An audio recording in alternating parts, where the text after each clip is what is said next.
과거는 복지가 없는 시대였고 지금은 복지가 있는 시대. 과거는 공부하고 싶어도 공부할 수 없는 시대. 그렇게 가난했던 시대고 지금은 공부하고 싶으면 마음대로 할 수 있는 시대. 그래서 과거에 나이든 어른들의 소원은 초등학교만 좀 다녔으면 좋겠다. 내가 학교만 가서 글씨라도 제대로 배웠으면 얼마나 좋을까. 글씨라도 배웠으면 얼마나 좋을까. 배움에 대한 열망. 그렇기 때문에 못 사는 시대를 넘어서서 잘 못 배운 부모는 정말로 간절히 원했던 것은 내 자녀들만이라도 못 배운 한을 물려주지 않으리라고 결심하고 결단하고 못 먹고 못 살더라도 허리띠를 졸라매면서 자식 공부를 시키려고 그렇게 발부둥치는 앞세대가 있었습니다. 너무나 못 배운 한이 많아서 편지도 읽을 수가 없고 편지를 쓸 수가 없고 편지만 오면 동네에 글자를 읽을 수 있는 사람을 찾아가서 글자 좀 읽어달라고 편지 좀 읽어달라고 그렇게 할 수밖에 없었던 세대가 있었다 그 말. 그러면 우리가 지금 살아있을 때 그런 세대들이 지금 살아계십니다. 살아계십니다. 이 한반도에서 사람이 자리 잡고 산 것이 5,000년입니다. 그러면 지금 이 문맹자, 글자를 제대로 못 읽는 그 세대가 지금 아직 안 돌아가시고 살아있는데 이 한반도 5,000년의 역사가 얼마나 비루했고 처참했고 가난했는지는 우리가 인식할 수 있는 거죠. 전에 말씀드렸다시피 조선시대다 그러면 왜 조선을 강조합니까? 조선은 신분사회인데 왜 강조하죠? 북조선 인민공화국 때문에 강조하는 겁니다. 조선이니까 조선이라는 이름의 나라를 지금 가지고 있는 나라가 존재해요. 어디에요? 북쪽에. 김정은이의 그 나라가 조선입니다. 조선. 북조선 인민공화국, 인민민주주의 공화국. 그래서 북한과 무조건 하나가 되기를 원한다 그 말이지. 엊그저께 문재인 씨가 북한의 핵무기로 인하여서 유엔에서 북한 제재안을 가지고 투표를 했을 때에 북한 제재하는 것에 대하여 핵무기의 위협에 가장 많이 받는 나라가 이 대한민국인데 제재하는 것에 기권했습니다. 노무현 때도 기권했지만 또 기권했지요. 기권했어. 제재하는 것에 결국은 반대한다 그 말이에요. 다른 나라들은 안 그런데. 이 정신머리 없는 사람들은 자기 눈앞에 코앞에 뭐가 닥쳐왔는지를 전혀 알지를 못합니다. 어리석어져서 이 집단적인 광증에 빠진 집단적인 개와 돼지가 된 것 같은 이 어리석은 사람들 전혀 알지를 못합니다. 지금 어제 그제부터 이 소위 문 대통령이 여수에 왔습니다. 그래서 한 말이 무엇입니까? 서울시장 박원순이 부르고 도지사들 다 모여서 기자들 모아놓고 발표했습니다. 내년에 헌법 개헌을 통해서 연방제를 시작하겠다. 지방자치를 이름을 지방정부로 바꾸고 2012년에는 명백히 문재인 씨가 고려연방제를 시행하겠다. 다음 정권에는 연방제를 시행하겠다고 공공연하게 정확히 이야기했다 그 말이에요. 연방제는 뭡니까? 북한이 핵을 포기하지 않아도 북한이 전쟁 무기를 그렇게 다 준비해도 주한미군을 내보내고 그리고 휴전선을 트고 우리가 총을 내려놓겠다 그 말이에요. 그래서 북한의 공산당을 그대로 인정하고 남한의 자유민주주의 체계 두 개를 가지고 한 국가를 만들겠다. 그것이 연방제입니다. 내년 6월 헌법 개헌을 통해서는 그렇게 추진돼 갈 것입니다. 그리고 국민들은 아마 지금 상태로 본다면 개헌을 찬성할 겁니다. 개헌이라는 것은, 헌법이라는 것은 대한민국의 정체성 근간을 이야기하는 것이고 최고의 헌법이고 그 헌법이 바뀌면 나라의 존재 이유도 바뀌고 나라의 정체성도 바뀌고 그것에 따라서 살아가야 됩니다. 헌법 아래 법률이 존재하고 헌법에 의하여 다른 법률을 전부 다 조정하게 됩니다.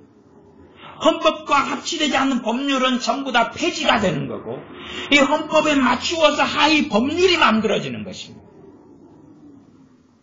그러나 개돼지가 된 국민들은 헌법이 바뀐다는 의미가 무엇인지를 아마 모르겠죠. 이해하지 못하겠죠. 북한이라는 나라가 있는 것은 북한에 지그들의 헌법이 있기 때문에 있는 거고 대한민국의 헌법은 다른 거다 그 말이. 어쨌든 저는 지금 문재인 씨가 추구해 나가는 것이 성공할 거라고 보는 사람입니다. 국민들이 개돼지가 되었던 귀머거리 소경이 되었던 원하기 때문에 국민들이 원하고 지지하기 때문에 나아가서 대부분의 국민들은 잘 되리라. 잘 되리라. 천년 만년 내 삶이 잘 되리라. 천년 만년 이 나라가 영원하리라고 생각합니다. 정말 어리석습니다. 대한민국이란 나라는 그전까지는 일제의 식민지로 있다가 그전까지는 계급주의. 혹시 여러분 중에 아예 오리지널 양반이다 있으신가요? 오리지널 양반. 오리지널 양반이 있으신가요? 일단 저도 아닌데 아무도 없으신가요? 오리지널 양반. 정확한 직계가 이조 판사, 영의정, 좌의정, 돈 주고 산 사또 말고 오리지널 그냥 물론 우리 집도 다 족보가 있습니다만은 그런 족보야 이제 우리도 대단한 사람이다 하고 하려고 집안에서 가문에서 만들어낸 거고 오리지널. 이 계급 사회로 조선시대, 고려시대를 계속해 와서 인도의 카스트 제도처럼 사람을 분류하고 씨를 분류하고 종자를 분류한 그 사회가 조선시대고 고려시대단 말이에요. 그나마 고려시대는 좀 나았어요. 조선시대로 가면서 이 악함이 굉장히 심해진 나라가 됐어요. 그런데 왜 역사에서는 조선 그러느냐 그 말이에요. 이러한 조선시대 무슨 시대 이것을 자꾸 이야기하는 것은 남한과 북한을 상관없이 체제와 상관없이 한민족이고 하나이니까 합쳐야 된다. 하나가 되어야 된다는 것을 강조하려고 계속하는 전법이죠. 전략이고 작전입니다. 그런 것을 계속 해나가는 거예요. 제가 지난번에 세종대왕이 얼마나 악한 왕이었는지를 이야기했습니다. 역사를 배우면 세종대왕은 대단한 임금이고 그래서 10,000원짜리의 세종대왕이 있고 세종시도 거기에서 나온 이름인가 어쩐가 싶은데 그런 것을 계속 해나갑니다. 그러나 세종대왕이 선한 임금이 아니라 악한 임금이었어요. 왜냐하면 그 양반이 만든 법이 종모법, 정천법 같은 걸 만들었어요. 더군다나 그 양반이 만든 것이 뭐냐 하면 위안부를 만들었습니다. 위안부는 창녀를 만들었다 그 말이에요. 어떤 창녀냐 그러면 군대 위안부를 만들었어요. 한 마을마다 노예들을 창녀로 만들어가지고 한 90명 정도 창녀를 두는 제도를 만들어서 그래서 군인들이 그 위안부를 통해서 또 사또들이 높은 사람들이 오면 그런 창녀로 만들어서 잠자리하고 그걸 만든 임금이 세종입니다. 종모법 같은 걸 만들어서 어머니가 노예면 영원토록 노예로 만드는 법을 만들어요. 그러면서 세종 때 이후로 조선 인구의 40%가 노비가 됩니다. 40%. 10명 중에 4명이 노비가 되고 노예가 됩니다. 심지어는 고려시대도 그렇지만 세종 때 이전까지는 이 노예들, 노비들도 어느 정도의 권리를 가지고 있었습니다. 그래서 무조건 주인이 기분 나쁘다고 다리를 불러뜨리고 눈을 소경을 만들고 장애인을 만들고 때려 죽이고 그러면 주인을 고소하고 고발하고 할 수가 있었습니다. 그러나 세종 때는 이제 어떤 일이 있더라도 노비는 주인에게 반항하지 못하게 하고 그 전에 해왔던 대로 주인을 고소하고 고발하며 목매달아 죽여버리게 했습니다. 그러니 이 역사를 가리키고 공부하는 자들이 획책하는 것은 무엇이며 도대체 역사를 공부하면서 배우고 아는 것은 무엇일까?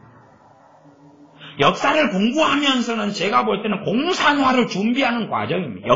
대한민국 역사는 연방제와 공산화를 준비하는 과정으로 보입니다. 도대체 뭘 배우는가?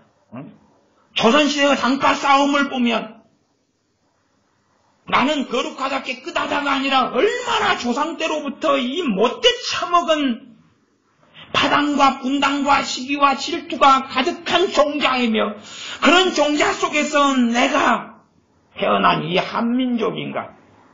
백이민족이 아니라 동방예의족이 아니라 얼마나 악하고 타락했간데 그런 족속으로 이 5,000년을 살아왔고 이 5,000년의 역사 가운데 이제서야 사람답게 살 수 있는 나라를 1948년에 만들었다는 사실. 1948년에. 그것도 하나님이 보내신 이승만 대통령이라는 하나님의 사람을 통해서 그랬습니다.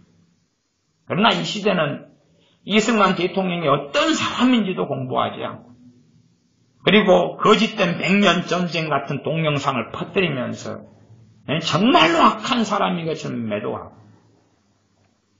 박정희 대통령 같은 사람에 대하여 공부하지 않고 우리나라의 최고의 대통령은 두 사람밖에 없었습니다. 이승만 대통령과 박정희 대통령 두 사람밖에 없었습니다. 그리고 이 비천한 가난을 벗어났어. 이제는 나이든 세대 말고는 문맹, 글자를 모르고 이런 분들이 없어지고 다 어느 정도의 학문을 배우고 다 글을 읽고 공부하고 그렇기 때문에 이 시대는 하나님 앞에 심판을 면할 수 없다 그 말입니다. 멍청이들이 아니고 글자를 읽고 사실을 알아볼 만한 지력을 가지고 있고 인터넷이 오픈되어져서 알만하면 다 알 수 있기 때문에 그러나 개인 이기주의에 사로잡혀서 이제는 교회도 목회자들도 교인들도 자기만 안다 그 말, 자기의 배만 위하여 산다 그 말입니다. 그러니 돌아보지를 않는 거죠. 돌아보지를 않습니다.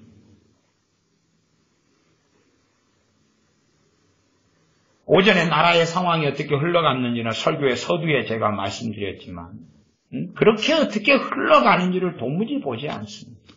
인식하지 않습니다. 그리고 아마 대부분의 교인과 교회는 목회자들은 아무 관심이 없죠. 나만 어떻게 잘하면 되죠. 왜? 나는 깨끗하고 거룩하고 나는 고상하니까 그런 착각을 합니다. 그런 것도 사실은 마귀가 불러일으키는 감정과 생각이라 마귀가 미디어를 통하여 방송을 통하여 언론을 통하여 퍼뜨리는 겁니다. 지금에 왔어야 이제 박근혜 대통령을 탄핵하고 최순실 사태를 일으킨 주범이 그 시발점과 핵심이 뭐였느냐 여러분도 기억하시지만 태블릿 PC였습니다. 태블릿 PC. 태블릿 PC를 통하여서 최순실 씨가 박근혜 대통령을 조종하고 나라를 지배하고 그렇게 했다. 이미 연설문까지도 태블릿 PC를 통하여 고쳐주었다. 이 거짓말이 이제 전부 다 거짓말인 게 지금 백일화에 다 드러났습니다. 웃기는 것이 뭔지 압니까? 그 태블릿 PC를 통하여 JTBC가 선동하고 방송국과 언론이 선동하는 것을 이 국민들이 다 넘어가서 박근혜 대통령 찢어 죽이자, 탄핵하라, 최순실이 저 마녀 들고 일어났다가 지금 이 거짓말인 게 다 밝혀졌는데 첫째는 회개하지 않습니다. 목사들도 회개하지 않고 교회도 회개하지 않고 국민들도 회개하지 않고 반성하지 않습니다. 둘째는 아무 관심 없습니다. 자기들이 무슨 짓을 저질렀는가 아무 관심이 없습니다. 개, 돼지, 멍청이 아니고서는 태블릿 PC가 거짓말인 것은 지금 다 드러났고 국정조사 중에 다 드러났습니다. 그것 때문에 국회의원들과 책임지는 검찰들이나 나와서 국정조사 했지 않습니까? 그 방송됐지 않습니까? 태블릿 PC를 숨겼습니다. 다 태블릿 PC가 모든 원흉이고 증거가 거기 다 있다니까. 오픈하자. 1년이 넘게 숨겼습니다. 이제 국정조사 했죠. 나왔어요. 책임자가 나왔어요. 그리고 정확히 보고된, 그들이 보고한 모든 보고문을 오픈하면서, 자, 태블릿 PC 이거 다 조사하는데 얼마 걸렸습니까? 오픈됐습니다. 이제 얼마 걸렸습니까? 1시간 몇 분 걸렸습니다. 다 조사하는데 1시간 몇 분 걸렸습니다. 그런데 왜 1년이 넘게 조사하는데 시간이 걸린다고 그렇게 거짓부렁했습니까? 모르겠는데요. 그 앞에 책임졌던 사람이 바뀌고 내가 새로 바뀐 사람이거든요. 몰라요. 태블릿 PC에 있는 문건들 가운데 대다수가 JTBC가 만들어 집어넣고 검찰이 만들어 집어넣는데 그건 무슨 일입니까? 그러게요. 태블릿 PC의 원주인이 최순실 씨가 아니고 누구인데 그건 무슨 일입니까? 그러게요. 여기에 나와 있는 사진들은 전부 다 강제로 고의로 집어넣은 최순실 사진 몇 개 빼놓고 나머지 다른 사진인데요. 그러게요.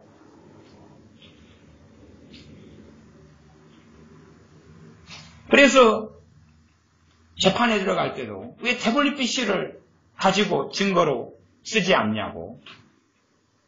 증거는 그거 외에도 차고 넘치기 때문에 필요 없다고 했더니 그래놓고 언론을 일으키고 방송을 일으키고 저는 대한민국의 개돼지가 된 국민들에 대해서는 별로 이야기하고 싶은 마음이 없습니다. 반드시 개돼지들은 개돼지에 맞는 처벌을 하나님께 받을 거기 때문에 그렇습니다.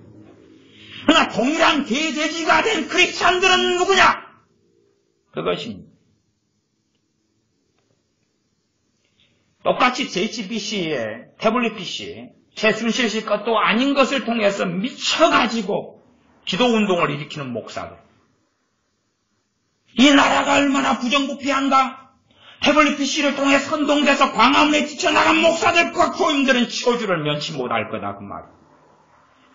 수없이 하나님의 음성을 듣고 깨어있다는 목사들이, 선교사들이 태블릿 PC를 통한 선동에 넘어가서 억울해하고 분노하고 광기에 사로잡혀 왔었습니다.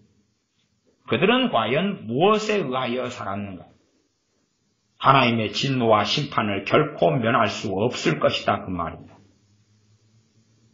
1년이 넘어서 이 태블릿 PC로 점화된 불길이 증거가 정체가 국정조사 등을 통하여 다 드러났고 심지어 언론을 통해서 언론들은 최대한 지그들이 해온 짓거리가 있으니까 방송하지 않고 숨기려 했으나 요즘 인터넷 방송들 같은 것이 허다하게 많기 때문에 개인 방송이 많기 때문에 방송되고 숨길 수 없었습니다. 그러나 침묵하고 나 몰라 나는 책임 없어 나는 대한민국 국민으로서 나는 목회자로서 나는 주의 종으로서 그때가 선동에 넘어갔지만 실수할 수 있는 거지. 그래서 광화문에 뛰쳐나가고 함께 선동하고 함께 욕하고 저주하고 비난하고 정죄하고 달라들었지만 실수할 수 있는 거지. 그것 말고도 최순실 씨나 박근혜 대통령이나 범죄 사실이 너무 많아. 그래서 물었습니다. 이번에 국정조사에서도. 박근혜 대통령이 10원이라도 뇌물을 받은 적이 있느냐? 직접적으로 받은 게 있느냐? 검찰도 이야기했습니다. 하나도 없다. 그래서 어쩌라고? 박근혜 대통령 독방 속에 집어넣고 아무도 면회 못하게 만들어놨습니다. 증거를 어떻게 조사를 다 뒤집어가지고 범죄자를 만들려 그러는데 어떻게 못하는 거예요? 나 이 정권이 대한민국에 걸어가는 길이 어찌 그러놓고도 하나님의 긍휼을 바라고 평화를 바랄 수 있단 말입니다. 결코 그럴 수 없습니다. 저는 기가 막힌 일을 많이 경험했습니다. 기가 막힌 일이 뭐냐면요. 이 이 여수와 순천은 여순 반란 사건이 일어났습니다. 여순 반란 사건은 공산화된 그 사람들을 통해서 여순 반란 사건이 6.25 전에 벌어졌죠. 1950년 6.25 전에 벌어졌습니다. 그래서 이 공산당에 잡힌 자들이 들고 일어나고 학생들이 들고 일어나서 공산당 사상의 학생들이 사로잡히고 죽창을 들어서 일단은 경찰이나 경찰 가족들부터 쳐 죽이기 시작했습니다. 요 근처에도 학살지가 몇 군데가 있습니다. 요 조금 가면 서초등학교에서 여기가 학살지입니다. 사람들 무수하게 모아놓고 이 공산주의자들, 이 여수 순천의 반란 사건이 그 공산주의자들이 어디 사람입니까? 여기 사람이죠. 여기 사람들이 들고 일어나서 쳐 죽였습니다. 무수히 많은 사람들 모아놓고 이 서초등학교에서. 그 다음에 서초등학교 조금 가면 전남병원이 있죠. 전남병원 건너편에 전에 3년간 우리 예배당이 있었던 그 자리가 학살지입니다. 만성리 조금 지나다 학살지고 곳곳에가 학살지가 많습니다. 차라리 5.18에 함께하고 촛불혁명에 함께하는 민주당 같은 친구들은 국회의원에 나와도 여순 반란 사건을 가지고 아무 이야기 않더라고요. 그런데 지금은 이제 자유한국당으로 당이 바뀌었는가요? 근데 몇 년 전에 이 새누리당이었을 때 소위 말하면 여당 국회의원으로 이 동네에 한 사람이 나왔습니다. 아시다시피 여기 치과 원장 유명한 사람 나왔어. 그 사람이 여당이고 과거에 그래서 나왔는데 이 사람의 공약을 제가 읽어보니까 저 여순 반란 사건을 재조명해가지고 저 사람들을 애국자로 만들겠다는 거예요. 와, 미치광이들이 판을 치는구나.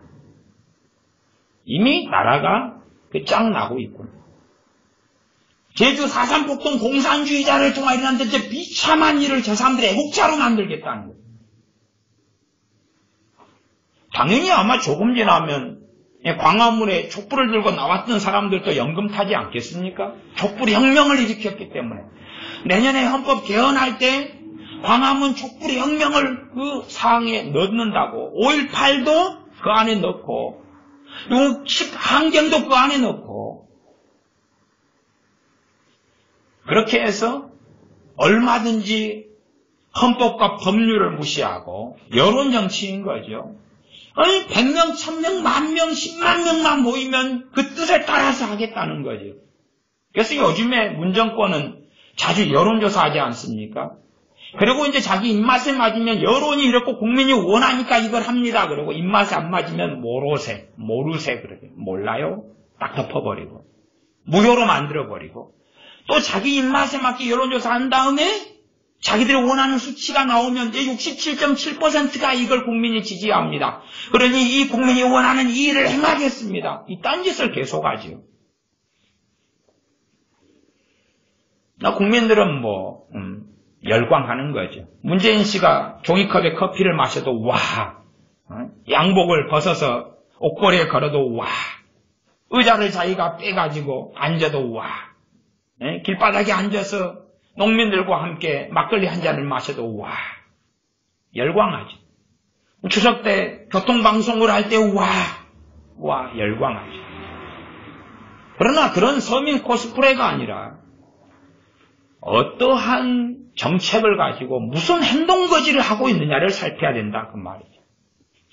어리석게 그렇게 태블릿 PC를 통하여 불이 타올라서 대통령을 잘라고 그리고 범죄자로 만들고 나라의 정권을 뒤집어 놓고 그리고 막상 이제 태블릿 PC의 정체가 드러나고 그 안에 있는 검찰들이 함께하여서 악한 일을 만든 검찰들이 집어넣은 문헌, 심지어 대통령이 작성했던 원고 같은 것도 대통령이 그 원고를 최순실 씨가 수정한 게 아니라 정확하게 컴퓨터 안에 날짜가 남아 있으니까 대통령이 발표한 다음에 그 연설문이 보내지고 난 그걸 오픈을 최순실 씨의 PC도 아니었지만 태블릿 PC도 아니었지만 JTBC가 제일 먼저 그것을 오픈해 봤던 그 자료들이 다 드러났죠. 이번에 1시간 몇 분을 통해 그게 다 조사가 됐어요.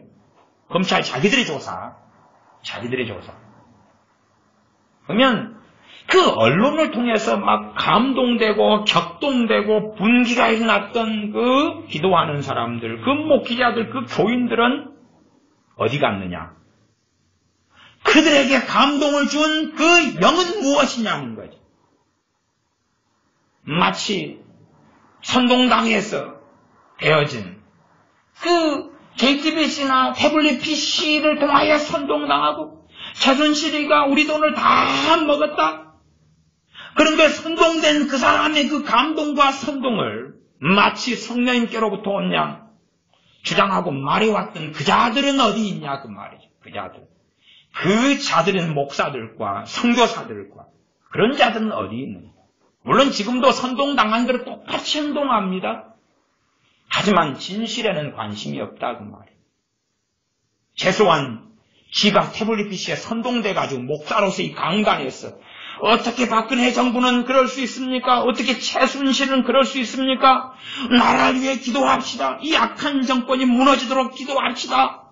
그딴 소리 했던 목회자가 태블릿 PC의 정체가 드러났을 때 아니었군요. 죄송합니다. 제가 잘못된 거짓된 것으로 여러분을 선동했습니다. 라는 정도의 최소한 목사 이외의 크리스찬의 양심 정도는 가지고 있어야 한다 그 말이에요. 그런 최소한의 기독교인의 양심을 가진 목사들은 어디가 있느냐 그 말이에요. 아니면 기독교인들이 그 선동하면서 요즘에 카톡 얼마나 이리저리 퍼뜨리고 알립니까? 모여 앉으면 대화를 얼마나 하면서 못된 짓을 합니까? 뭐 그렇게 했던 자들은 내가 실수했습니다. 1년 전에 1년 몇 개월 전에 내가 잘못했군요.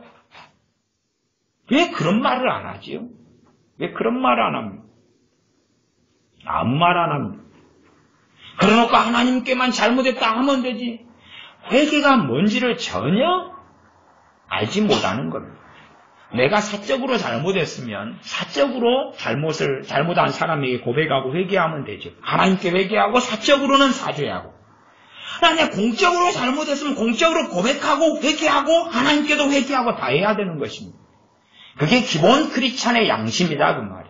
하나님 말씀에 따라 배운 양심이다. 그러나 그런 것을 하지 않는다 그 말이에요. 그래놓고도 어떻게 이 한국 교회가 거룩합니까? 그런데도 어떻게 깨끗하냐 그 말이죠. 그러나 거짓 선지자들은 들어와서 대한민국이 북한과 자유 통일을 할 것이라고 합니다. 아마 잘 되면 통일될 거라고 봅니다. 적화 통일이지. 공산화 통일. 공산화 통일이 잘 되면 되리라 봅니다.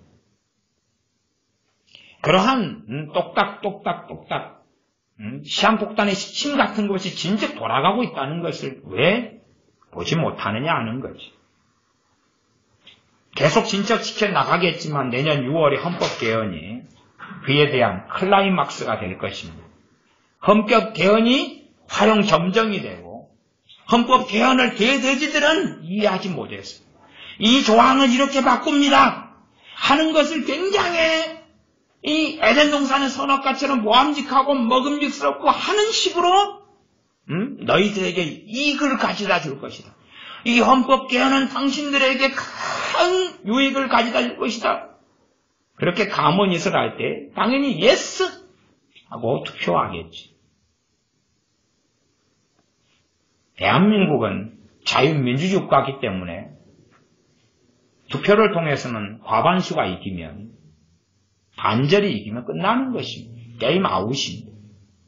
51대 49%가 나왔습니다. 우리 49%는 원치 않았는데요? 생각해 보십시오. 대통령 선거에 후보가 2명 나왔습니다. 2명이 투표했는데 51% 대 49%가 나왔습니다. 그럼 누가 대통령입니까? 51% 나온 사람이죠. 우리 49% 찍은 사람이 안 됐는데 그래서 대통령으로 저 사람을 맞이할 수 없어요. 말이 안 되죠. 헌법 개헌이 연방제로 가는 징검다리를 놓는 개헌이고 공산주의로 가는 징검다리를 놓는 개헌이고 거기에 헌법재판소를 장악했기 때문에 헌법 개헌에 자주국방, 자주국방 좋은 말이죠.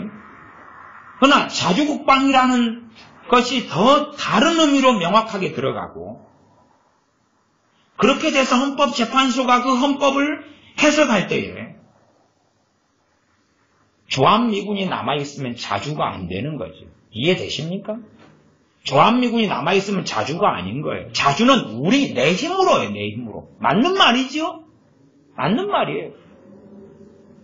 조합미군이 철수하면 남한은 바로 공산당의 침략에 의하여 공산화됩니다.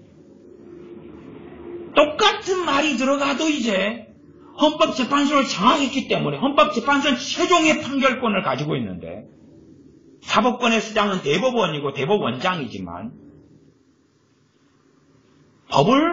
법률을 어떻게 해석할 것이냐, 해석이 다르기 때문에 변호사와 변호사가 싸우고 검사와 변호사가 싸우고 판사는 그 법 해석에 따라서 판례를 만들어내면서 재판을 하는 겁니다. 똑같은 사건을 가지고 지방법원에서, 고등법원에서, 대법원에서 갈 때 판결이 달라집니다. 왜 달라지냐 그러면 판사가 달라지기 때문에, 법의 해석이 달라지기 때문에 그래요. 법 해석의 최종 법 해석을 하는 데가 헌법재판소예요. 그러면 적당하게 개헌을 통해 바꿔놓고 헌법재판소 그에 맞게 법 해석을 하면 되는 거예요. 지극이들 9명이 모여가 장난짓거리 하면 된다고 말이에요. 그래서 헌법 개헌을 통해서는 지금 이 개돼지가 된 국민들이나 기독교인들의 상황을 볼 때는 끝장이 나고야 말 것이다. 끝장이 나고야 말 것이다. 그러나 헌법 개헌을 뗄 때에 좋은 세상이 이제 헌법 개헌을 통해서 찾아오게 될 것이다 라고 생각하게 될 겁니다.